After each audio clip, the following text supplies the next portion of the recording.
Nos destaques do Panorama de hoje, eu te conto que a Organização Mundial da Saúde classifica uma nova variante como preocupante e mercado financeiro mundial reage com forte queda.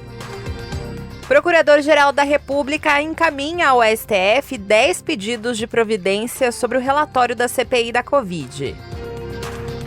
E se nada der errado, prévias do PSDB vão acontecer neste sábado. Panorama CBN. Olá para você que está ouvindo o Panorama. Eu sou a Juliana Prado e vou te contar em menos de 30 minutos tudo que foi notícia nesta sexta-feira, dia 26 de novembro de 2021.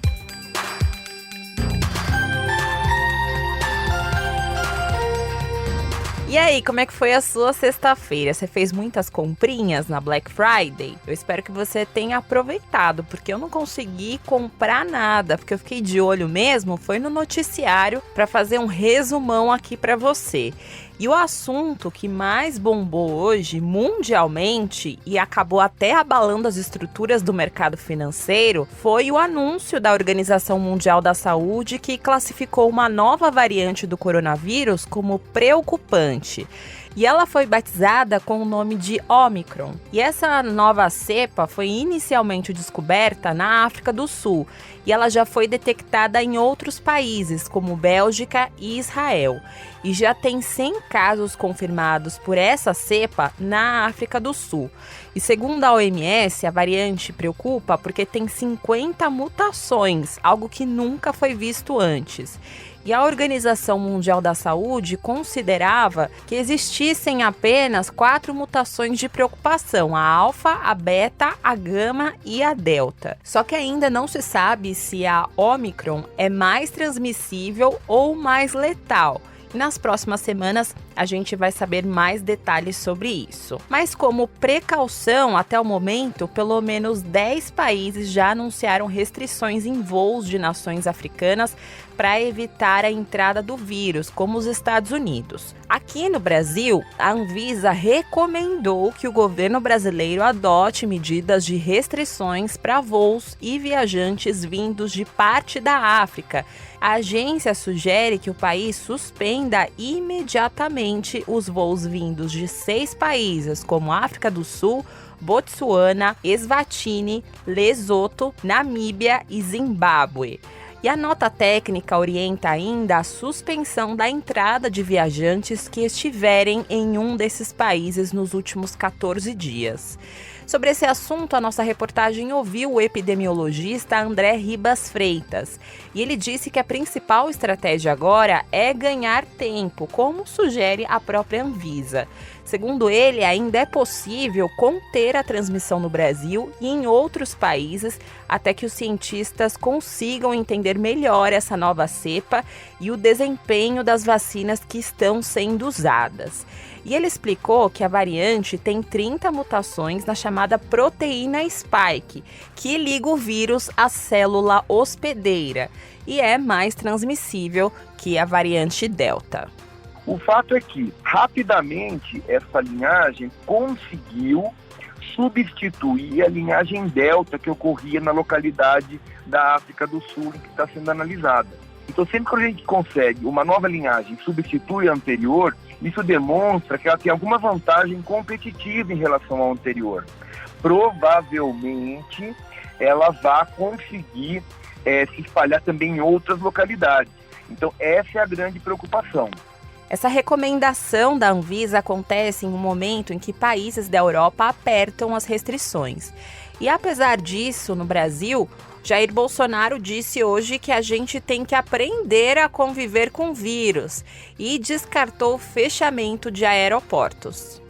Agora boa notícia carnaval, aí. Né? Tá vindo uma outra onda aí de Covid, lamentável. Quero ver como é que vai ficar isso. Não vou discutir, não. Você devia fechar os aeroportos, não deixar ninguém vir de fora para não acontecer com de novo. Não vai verdade, rapaz. Porque vai trazer muita gente de novo. Não tem. Mas que loucura é essa? Não tem como. Que loucura é essa? Quer dizer, fechou o helicóptero, o vírus não entra. Fechou o aeroporto, o vírus não entra. Ah, porque ela já tá aqui dentro, O mano. pessoal vai vir de fora. Não existe isso. Como a Anvisa só faz recomendações, a restrição à entrada de viajantes depende de uma portaria interministerial editada conjuntamente pela Casa Civil, o Ministério da Saúde, Ministério da Infraestrutura e também o Ministério da Justiça. E foi exatamente isso que o secretário executivo do Ministério da Saúde, Rodrigo Cruz, explicou. Uma variante de preocupação, a OMS se posicionou ainda há pouco sobre essa variante e houve de fato uma recomendação da Anvisa. Por força de um decreto, essa posição ela é tomada por um colegiado de ministros, ministro da Saúde, ministro da Justiça, ministro da Infraestrutura e ministro da Casa Civil, sempre ouvido a Anvisa. Então ouve-se a Anvisa e essa decisão ela é tomada em colegiado dos ministros, né? Como eu coloquei, isso está sendo discutido internamente, não há ainda um posicionamento fechado e assim que a gente tenha, esse posicionamento ele tem que ser breve e será breve, isso será comunicado a todos os senhores. E os fabricantes de vacinas também já estão de olho nessa nova cepa. O laboratório alemão BioNTech, que é parceiro da Pfizer na produção de vacinas contra o coronavírus, informou hoje que espera ter em até 2 semanas os primeiros resultados dos estudos que vão determinar se a nova variante da Covid, que foi identificada na África do Sul, é capaz de escapar da proteção oferecida pelo imunizante. E daqui a pouquinho eu te conto como o mercado financeiro reagiu hoje após o anúncio dessa nova cepa.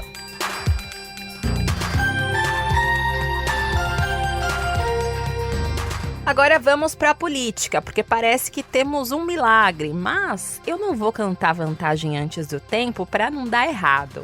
E eu estou me referindo ao seguinte assunto. Depois de quase 1 semana de impasse, o PSDB anunciou que vai retomar as prévias amanhã e que pretende definir até o final do dia o nome do candidato que vai disputar as eleições presidenciais de 2022. A escolha entre João Dória, Eduardo Leite e Arthur Virgílio começou no domingo, mas as prévias acabaram suspensas porque o aplicativo desenvolvido para isso não funcionou, né? Deu ruim e foi dando erro atrás de erro. E hoje o presidente do PSDB, Bruno Araújo, disse que o partido contratou uma nova empresa e que o aplicativo passou por dezenas de horas de testes. Então a votação nesse sábado vai ser das 8 horas da manhã até às 5 horas da tarde. E dos 44 mil filiados que estão inscritos para as prévias, só 4 mil conseguiram votar pelo outro sistema. Já afiliados com mandato, como prefeitos e deputados, votaram em urnas eletrônicas no domingo durante o evento das prévias que aconteceu em Brasília. Então agora os votos vão ser reunidos e a expectativa é que o nome do PSDB seja anunciado até às 8 horas da noite de sábado. Como você acompanhou aqui ao longo da semana, as 3 campanhas pressionavam pelo resultado em meio a trocas de acusações, né? E o presidente do PSDB foi questionado justamente sobre o clima entre os tucanos. E Bruno Araújo elogiou os candidatos e fez até uma brincadeira com o fiasco dessas prévias. Depois de todo esse desgaste, o senhor acha que o partido sai unido, independentemente de quem ganhar ou não? Olha, pelo menos sai muito conhecido. O partido, ele precisa se dividir e disputar na hora do voto. Essa foi uma semana típica, onde no início da semana, dado o grau de emocionalidade, né, tons saíram de forma dispersa. Mas todos estão conscientes agora que precisamos, com maturidade, buscar esse resultado. Os 2 governadores João Dória e Eduardo Leite comemoraram o anúncio das prévias pelas redes sociais. E apesar de disputar essas prévias, o ex-prefeito de Manaus, Arthur Virgílio, já demonstrou apoio a Dória e não tem chances de vencer essa disputa.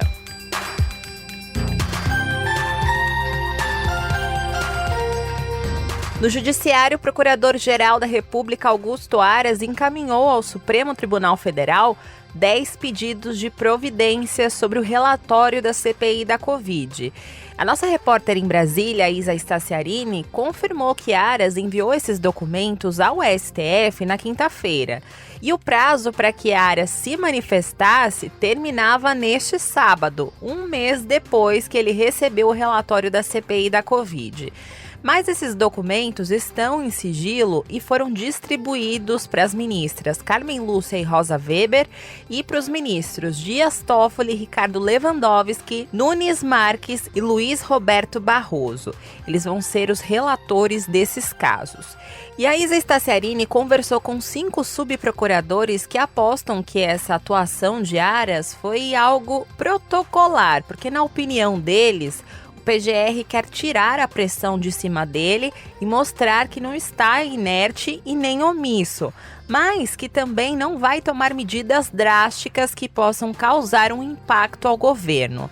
Na visão desses subprocuradores, que falaram reservadamente a Isa Staciarini, o PGR deve tomar medidas técnicas, como desmembrar o relatório e encaminhar para os ministérios públicos estaduais que não têm foro privilegiado, além de requisitar remessas de documentos ou pedir alguma investigação, mas sem tomar nenhuma decisão de mérito, e não foi isso que ele fez. Os subprocuradores avaliam que não dá para a Aras simplesmente ignorar esse relatório, já que há uma pressão dos senadores e uma expectativa de uma satisfação dele.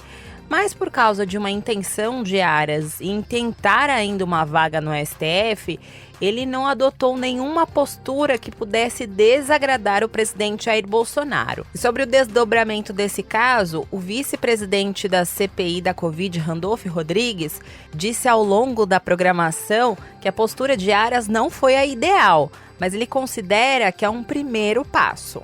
Não é um passo que julgávamos ideal. Nós julgávamos que o passo ideal a essa altura fosse mover a ação penal contra aquelas autoridades que tinham foro, já que o inquérito entregue pela CPI já havia sido concluído. De qualquer sorte, não é o ideal, mas na noite do desespero é luz de lamparina, é alguma coisa. Nós vamos acompanhar para saber quais providências foram requeridas. Conforme a conduta de cada ministro, talvez nós possamos ter desdobramentos promissores em relação a alguns desses casos. O relatório da CPI pediu o indiciamento de 80 pessoas e 13 com foro privilegiado. E entre elas está o presidente Jair Bolsonaro. E esse documento ainda atribuiu 9 crimes ao presidente durante a pandemia.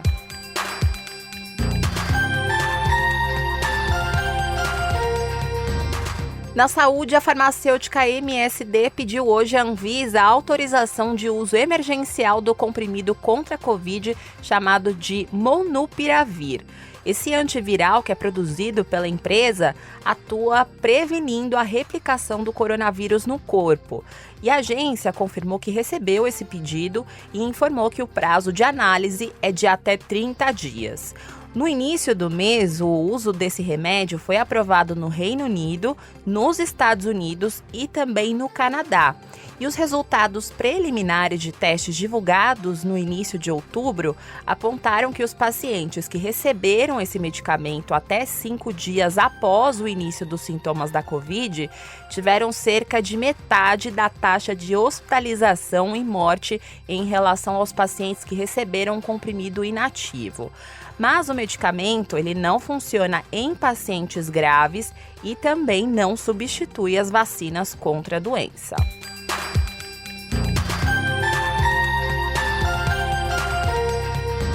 Vou falar agora sobre o caso Brumadinho, porque hoje a Polícia Federal concluiu as investigações sobre o rompimento da barragem de rejeitos da Vale, que aconteceu em janeiro de 2019 em Brumadinho.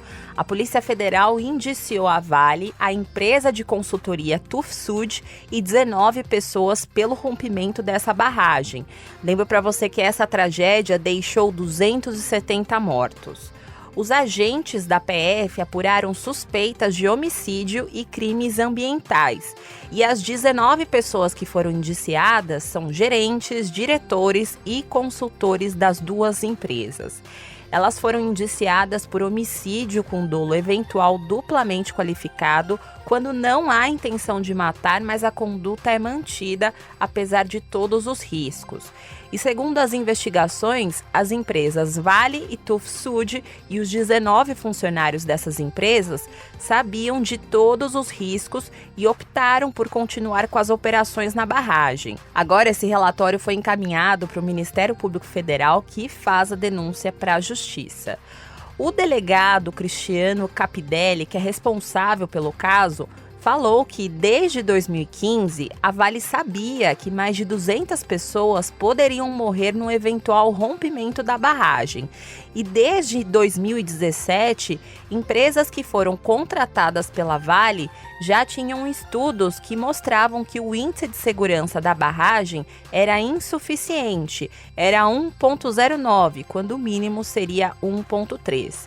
E mesmo diante dos resultados que comprovavam o perigo, a Vale dispensou 2 empresas que se negaram a dar a declaração de estabilidade para a barragem e assinou um contrato com a Tufsud no valor de R$10 milhões. E segundo a PF, essa consultoria falsificou documentos para simular a estabilidade da barragem. E na avaliação da polícia, isso demonstra que o interesse único da Vale era manter a operação da barragem e da mineração no local, como detalhou o delegado Cristiano Campidelli. A Vale não ia parar até que conseguisse uma empresa que assinasse a declaração de estabilidade para ela. Em um dos e-mails trocados entre os funcionários da Tufsud, um deles até diz: até quando nós vamos revisar os estudos das nossas consorciadas? Vai acontecer sempre assim? Sempre que uma empresa não atender os interesses da Vale, ela vai trocar? Isso está escrito, isso é prova documental, de maio de 2018. Ainda de acordo com o delegado, o rompimento da barragem aconteceu por causa de uma perfuração que foi feita na estrutura no mesmo dia do desastre. Era uma sondagem com o objetivo de analisar as condições da estrutura. E uma empresa que afirmou que só faria a perfuração a seco exatamente por causa dos riscos, tinha sido dispensada pela Vale. E a mineradora acabou usando o serviço de uma outra empresa terceirizada. O delegado disse que essa terceirizada não teve culpa no rompimento. Além disso, pelas apurações, a Polícia Federal afirma que havia uma pressão por parte da alta cúpula da Vale para que funcionários conseguissem a declaração de estabilidade de todas as barragens, com o objetivo de simular para o mercado financeiro e para acionistas que a situação era segura, principalmente depois da tragédia que aconteceu em Mariana com a estrutura da Samarco, que também é controlada pela Vale. Hoje, a polícia também indiciou a Vale e a Tufsud por crimes ambientais e por emitir declarações falsas à Agência Nacional de Mineração sobre a segurança da barragem. Agora, vamos para o outro lado dessa história.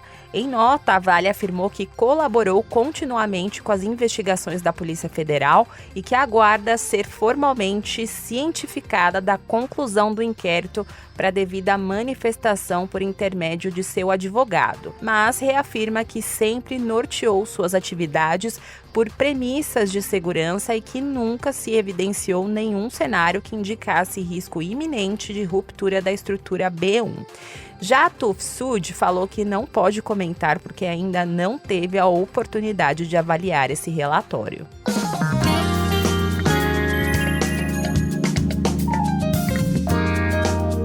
Como eu falei para você hoje, na economia, o mercado financeiro ficou bem turbulento hoje. Bolsas de valores em todo o mundo operaram em forte queda nesta sexta-feira, depois da descoberta de uma nova variante do coronavírus, a Omicron. E as maiores quedas foram nas bolsas europeias, porque a frequência de voos da África para a Europa é muito maior.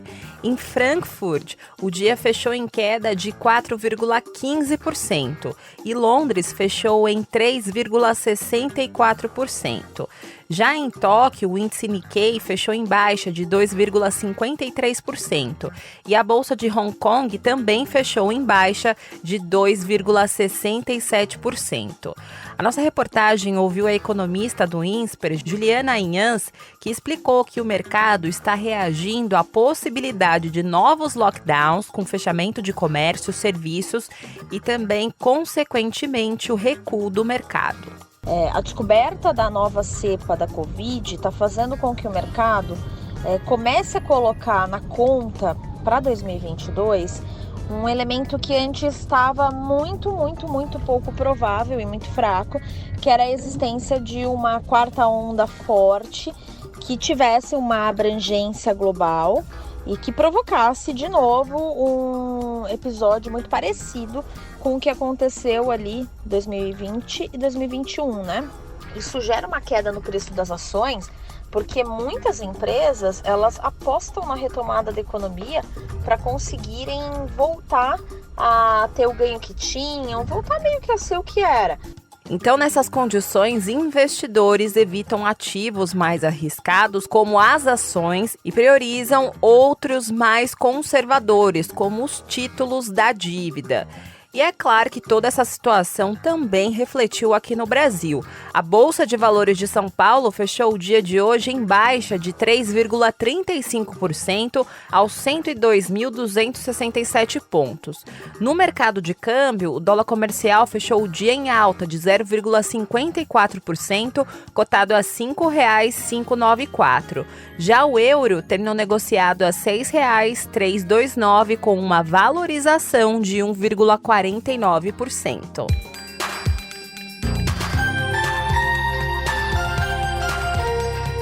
Sextou com Rádio Sucupira e parece que por lá também rolaram algumas prévias.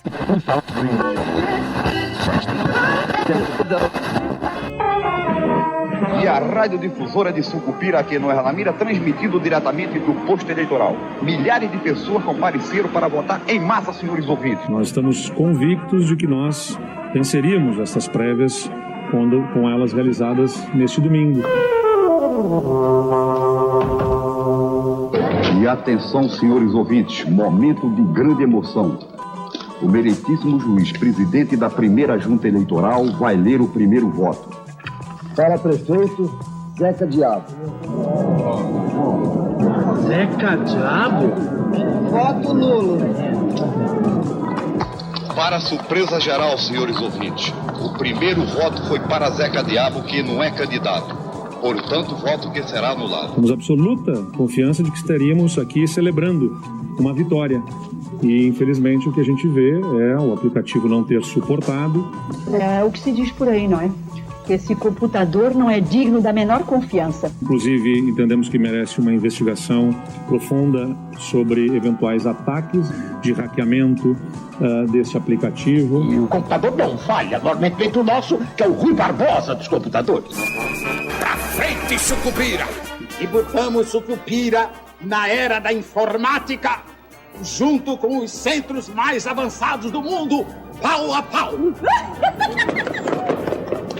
Resolvemos inovar contratando uma fundação pública para produzir um aplicativo que chegasse aos eleitores. O aplicativo teve problemas. Atenção, senhores ouvintes, Tulu, muita atenção. Tulu, acorda! Escuta o que o rádio está dizendo. Vamos repetir a notícia que já demos em edição extraordinária. O juiz eleitoral deverá solicitar ao Tribunal Regional a anulação das eleições em Sucupira. Fernando Henrique Cardoso, presidente de honra do PSDB, não conseguiu votar. O senador Arthur Vigílio não conseguiu votar. O senador José Serra não conseguiu votar. A senadora Mara Gabrilli não conseguiu votar. Ora. O senhor tem alguma prova? Infelizmente, essas coisas nunca ficam provadas.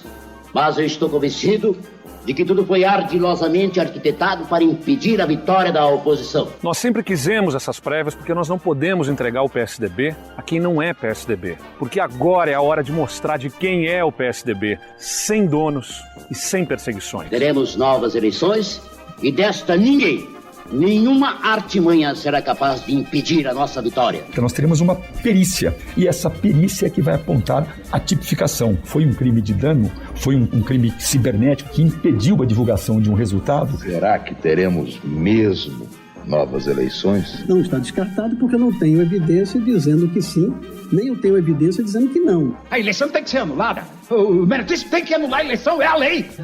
Só foram apurados 20%, até a calma. E o coronel aí parece que não está satisfeito, não. O aplicativo pode e deve ser melhorado ao longo da semana. É que essa cobertura da rádio é deverasmente insatisfatória. Dona Milda, me ligue lá pra rádio e chama o diretor. Afinal, a rádio é minha e eu tenho direito de reclamar. As falas do Bem-Amado foram cedidas pelo acervo da TV Globo. O texto é de Dias Gomes e a interpretação é de Paulo Gracindo. A edição é de Edmilson Fernandes e Cláudio Antônio.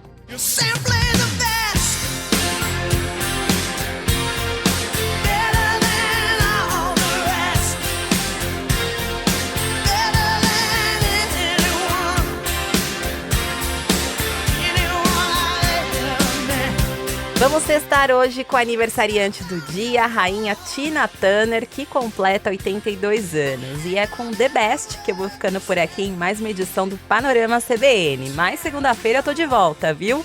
O roteiro de hoje foi escrito por mim, a montagem e a sonorização são do Anderson Wendel, o Tico.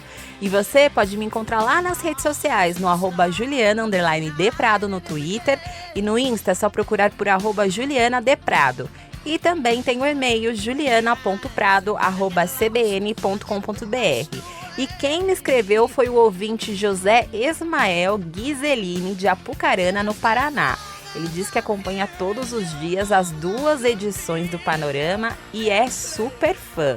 Ou seja, é um Panolover, né?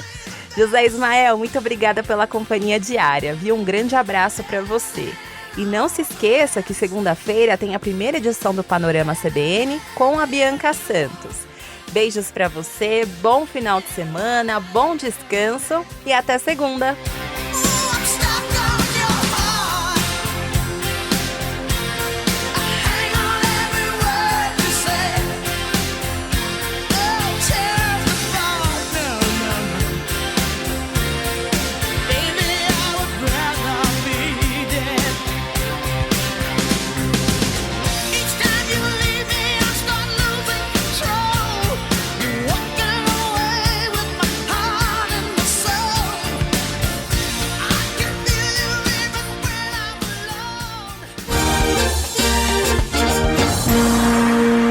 Panorama CBN.